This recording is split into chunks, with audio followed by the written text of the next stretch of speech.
Oke guys, balik lagi sama gue, berkata dengan data.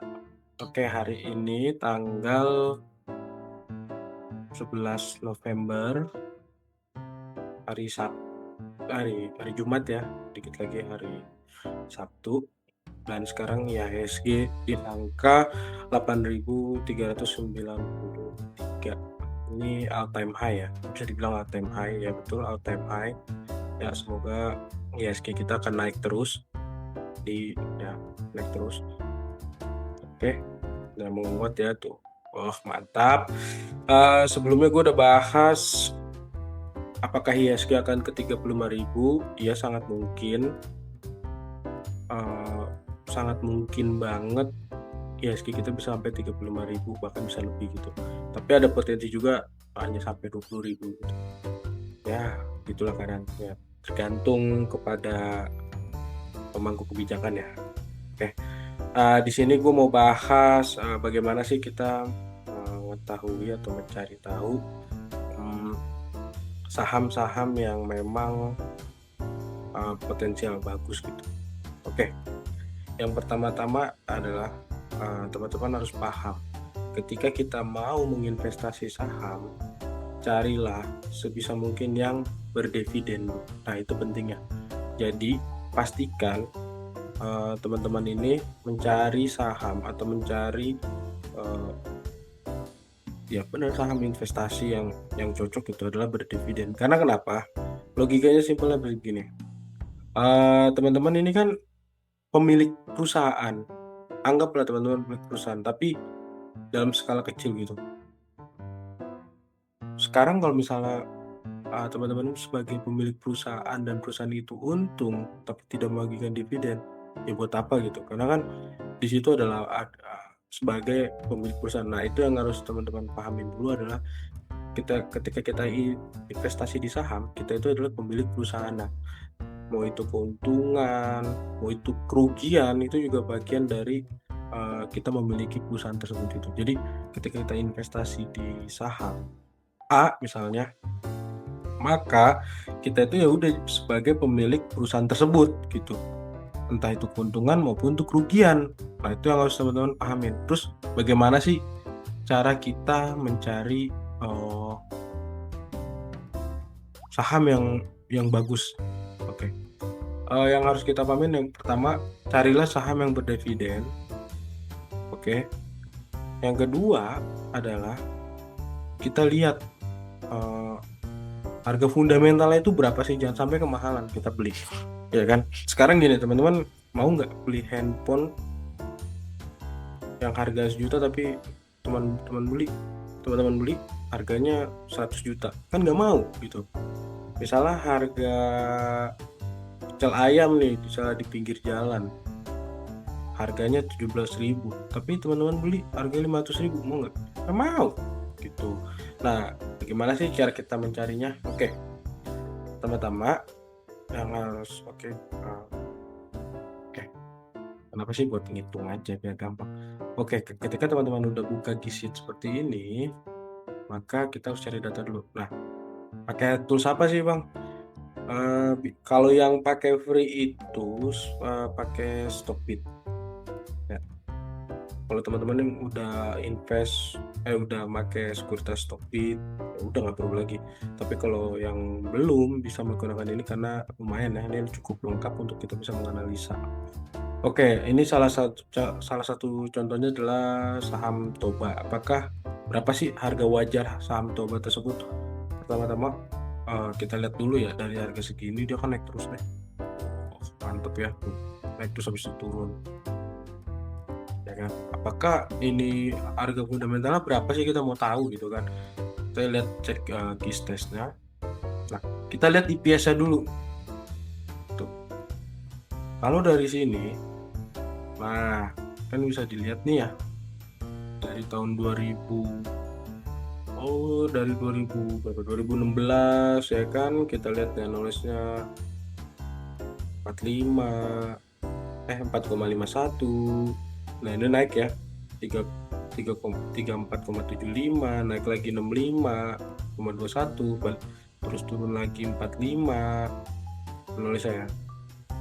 Terus balik lagi 83, ya kan, 2021, terus 2022 104, dan seterusnya. Nah, namun yang perlu kita perhatiin adalah di tahun 2024 nih si perusahaan emiten Toba ini mengalami kerugian yang sangat besar gitu. Makanya kalau dilihat teman-teman di sini, kita lihat teks tahun aja, dia mulai drop kan. Gitu. Apakah ini mempengaruhi? Iya, mempengaruhi bisa, tidak mempengaruhi juga bisa. Tergantung ya, tergantung balik lagi. Namun ini sangat patokan kita dalam hal kita mau masuk apa enggak.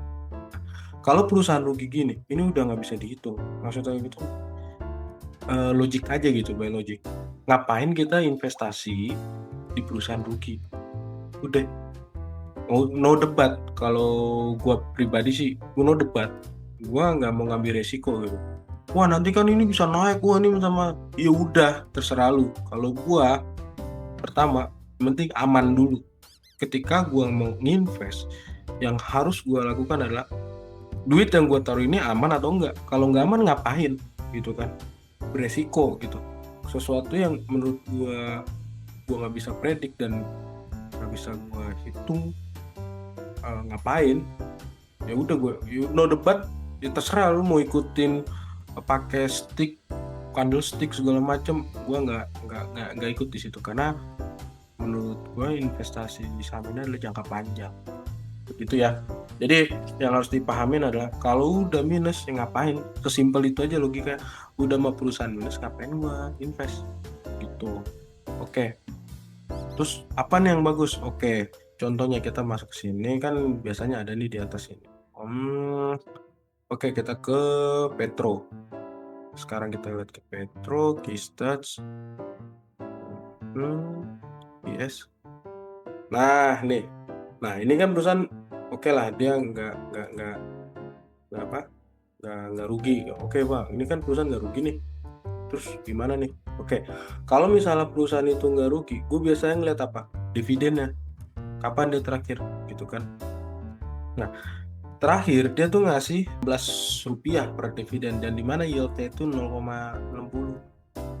Buat apa gitu kan? Capek-capek. Lu 0,60, lu punya duit 100 juta, cuma dapat 0,60%-nya itu, kalaupun 100 juta gitu. Tapi kan dapat capital gain. Ya udah terserah. Ya capital gain adalah bonus lah, menurut gue bonus. Tapi yang gue harus pastikan adalah ya lu dapat dividennya dulu gitu. At least dividennya berapa? Kalau gue pribadi di atas 7 sampai ya 7% up itu oke. Untuk beberapa saham 5% masih oke lah, tapi kalau gue pribadi 7% udah bagus. Tapi gue biasanya usahakan itu di angka di atas 10%. Karena kenapa? Logikanya gini bos, ketika lu bisnis di luaran, anggaplah lu cari bisnis apapun yang dimana lu diem aja tanpa ngapa-ngapain, tapi lu tiap tahunnya dapat 10% dari total jumlah. Lu cari ada kan kayak gitu. Kalau sampai saat ini sih gue jadi nggak ada. Bahkan kontrakan pun itu nggak sampai 5%. Kita ambil contoh. Anggaplah kita beli rumah 1M. Beli rumah 1M, 123, 123, 123. Ini kan 1M ya. Kita anggap beli rumah 1M. Anggaplah 1M. Terus kita kontrakin berapa? 5 juta sebulan. Iya, ada yang susah, ada yang gampang. Sebulan kita anggap 5 juta. Ini mah asumsi ya. Maksudnya ini bisa berlaku. Ya ini bisa terjadi. Jadi kita anggaplah kali ini 12. Mana nih? 60 juta. Nah, berapa sih yieldnya? Itu kan kita penasaran. Bagi aja.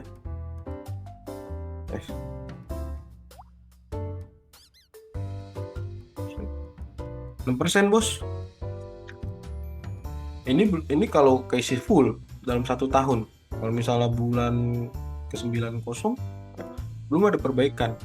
Ini biasanya pengurangan sepengetahuan gue pribadi itu biasa spend buat perawatan, genteng bocor, bersih, ngecat segala macam, itu perawatan maintenance dalam setahun tuh bisa habis 20 juta, kayak bayar tukang, bayar segala macam.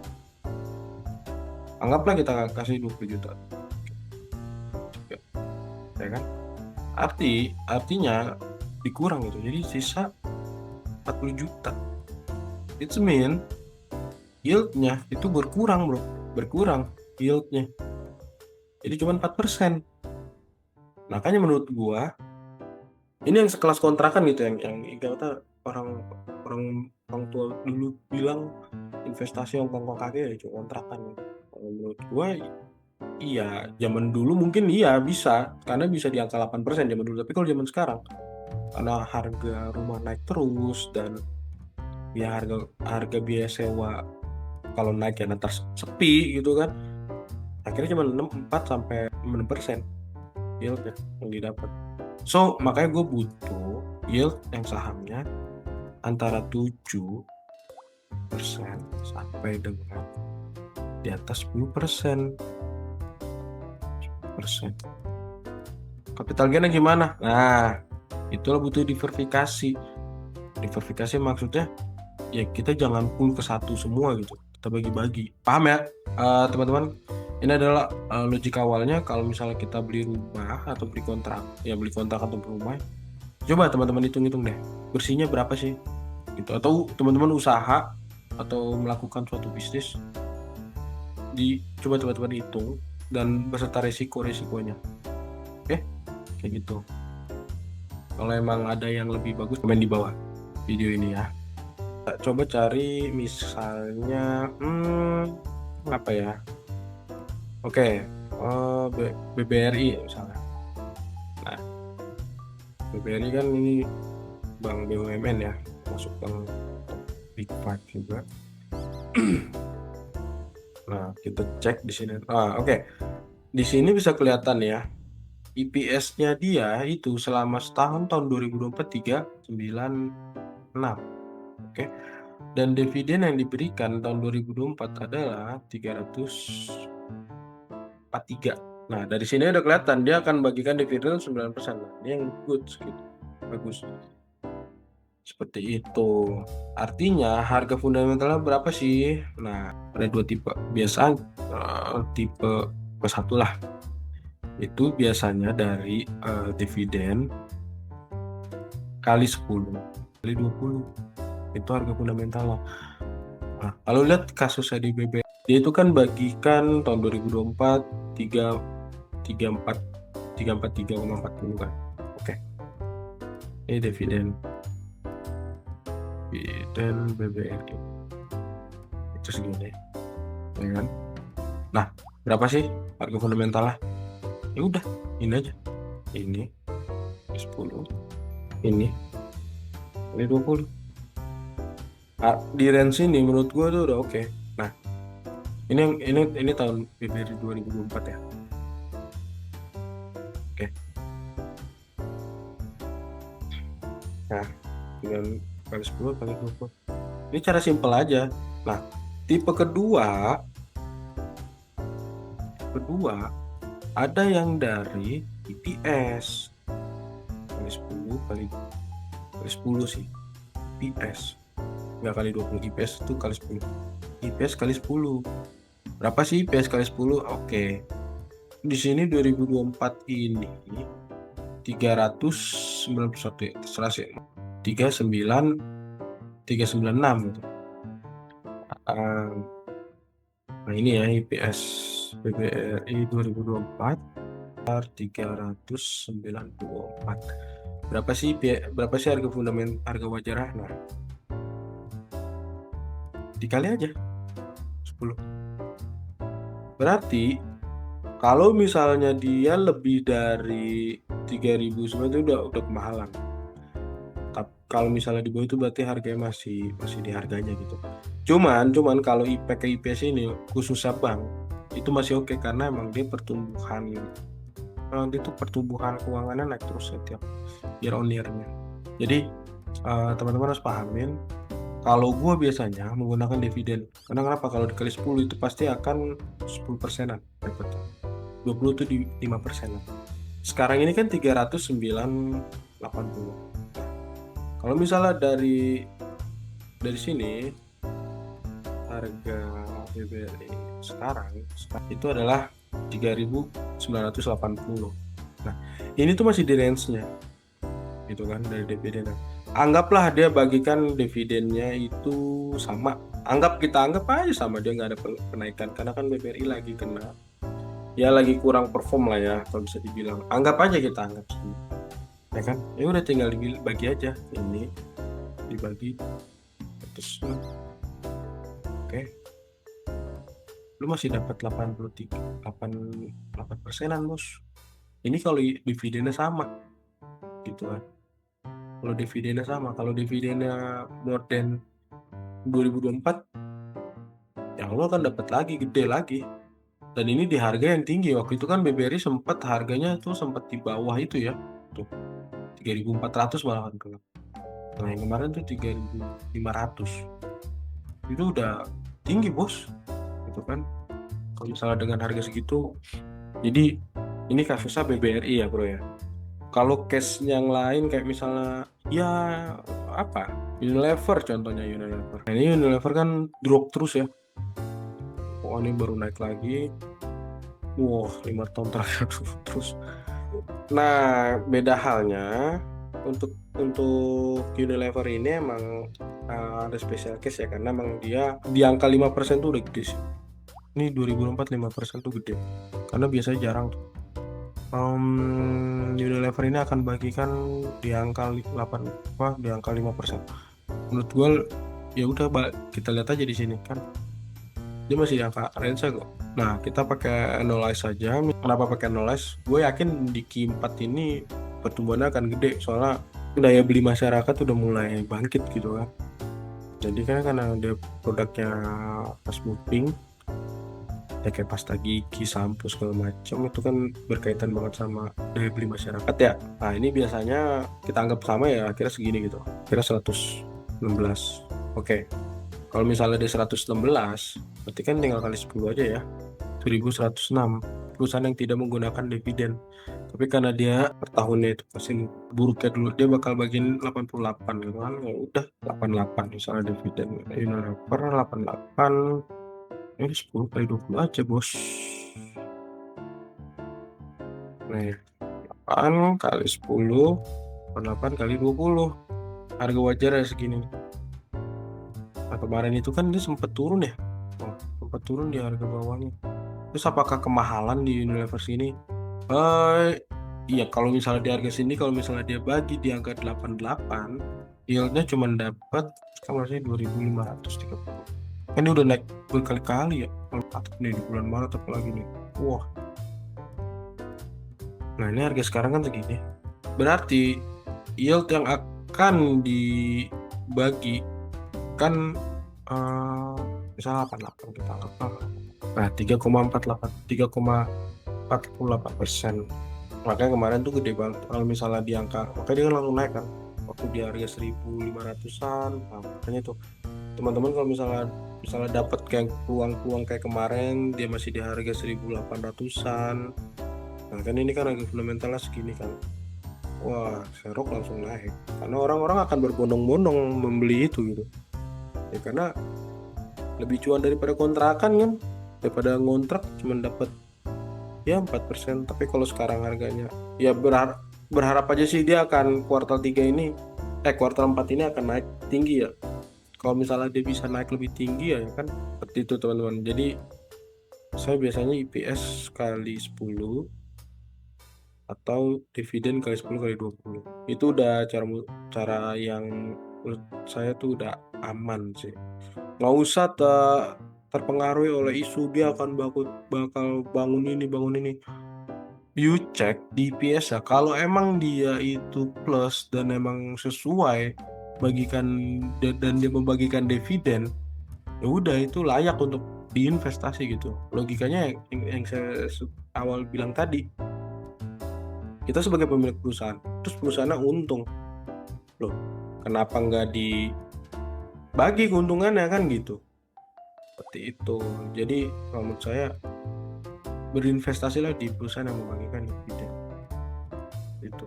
Capital gainnya gimana bang? Ntar kan turun. Ya emang ada beberapa perusahaan yang memang beberapa emiten yang memang membagikan dividen jumbo, habis itu turun itu dividen trap.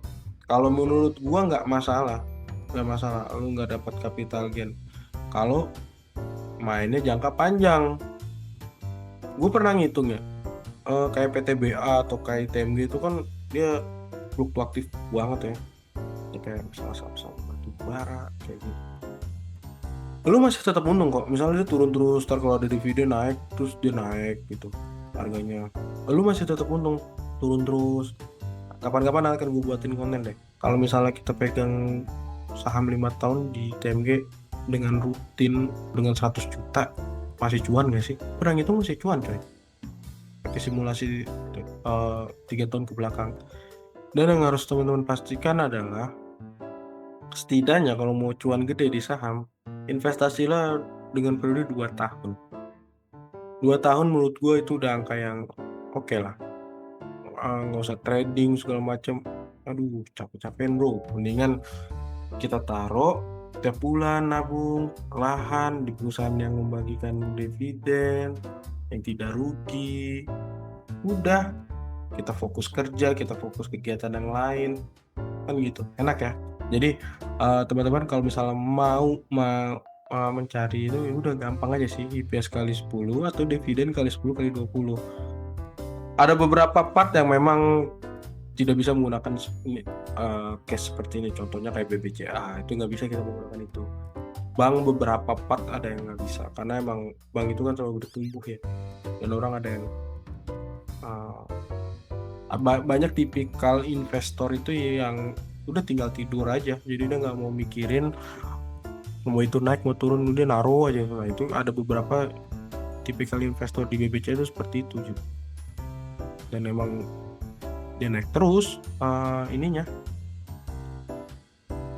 keuntungannya, labanya, net profitnya gitu tuh dia naik terus BBC itu.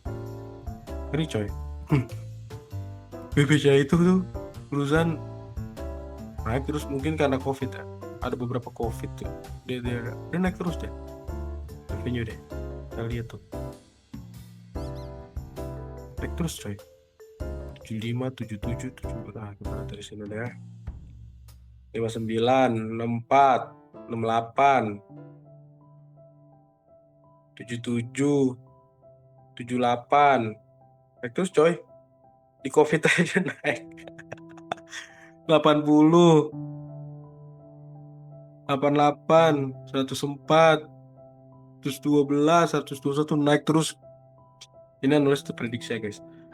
Berarti dia 110. Nah ini 112 gitu.